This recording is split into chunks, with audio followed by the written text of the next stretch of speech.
It's time to hear from Labour's perspective. I'm delighted to be joined by friend of the programme, Rupa Huq, the Labour MP for Ealing Central and Acton. Welcome to the show, Rupa.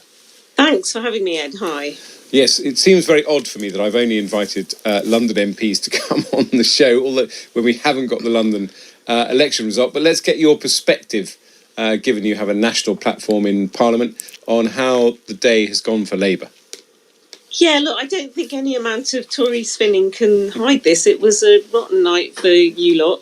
And I think these results put us on course for a majority victory. I mean, again, it ain't over till it's over, and we campaign till the last minute. But these are very, very good results all over the country for a majority government whenever Rishi Sunak has the bottle to call that general election that the country so badly needs. And are you pleased with any particular results that stand out for you? I mean, some places that we've never had, Ada, this area that includes Tim Lawton's seat on the south coast, that was a good one. Milton Keynes, I think it's a council we've not had in 20 years. Yeah, Tony Trevor's agreeing with you there. Yeah, 3 parliamentary seats there. Cannock Chase, places like that, you know, some big Tory names. Prize scalps, yeah. Nuneaton, again, that's always one people look out for on the night. Hyndburn, you know, all over the place. And the North Yorkshire and York one, I was doing some ringing round for that. It was seen as a bit of a long shot at the time. Rishi Sunak's own backyard, he's now got a Labour mayor. So, yeah, I think a very good set of results. And it's not over yet. As you say, London tomorrow, the West Midlands result, we're getting rumours and things.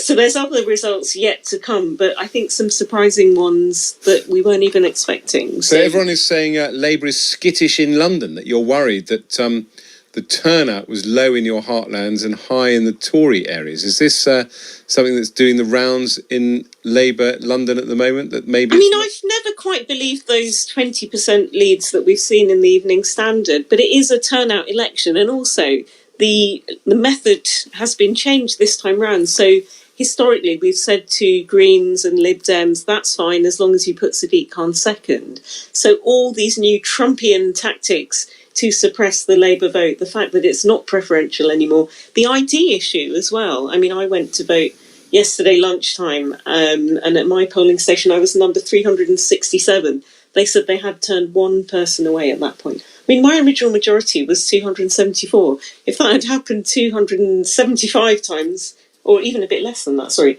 I could have been a goner. So, yeah, look, What did you take as your voter ID, Rupa Huq? Driving licence is quite small and fits in the wallet, but it is a worry that younger people who've not got one of those or don't carry a passport around. I did meet one person on a doorstep when we were knocking up who said he didn't have a valid form of ID. And I think you can get something from the council. I said, look, for the real election, make sure you do. So the only thing that's appeared on the House of Lords WhatsApp is some harumphing that a House of Lords pass is not valid ID at the polling booth. That stripy red thing? Yeah. Yeah, no, I mean, haven't there been issues over the fact that sort of young people's bus passes don't count, but the older people's one does? It's all a bit fishy, I think. And also, obviously, the Tories are going to hold on to Ben Houchen's result. There will be these random results. Ben Houchen winning in Teesside. People may think Andy Street may well hold on in the West Midlands. They'll be able to present to the world some great successes.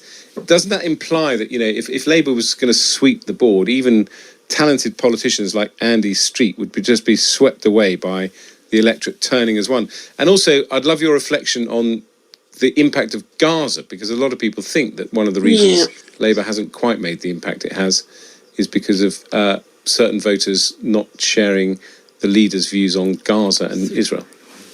Well, look, on the Ben Houchen, I think there was still a 17% swing to Labour, and on those results, every seat in that region would go Labour. He had over 70% last time, so he's massively down on last time. I think it's whacked 20% off, so it was a very high base. And it looks like you can only win as a Tory if you completely disassociate yourself from the brand, have kind of greenish-looking election branding and pretend to not be a Conservative, don't pose with Rishi Sunak. That must be worrying for him if the only way you can win is making it a personality thing and hiding your Conservative identity.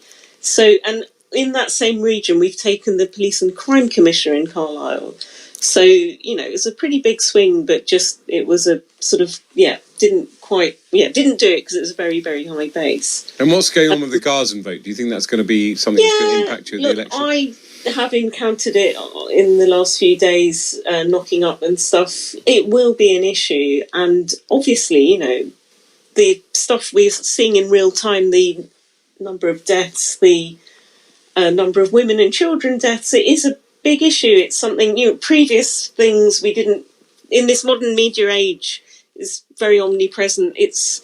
I mean, the Labour position has actually changed on this. We are calling for an immediate ceasefire, but I think early mistakes mean that people are not noticing. So, yeah, there's going to have to be some work done on that, some rebuilding trust in communities. For sure. Well, Rupa Huq, the Labour MP for Ealing Central and Acton, thank you for coming on the show.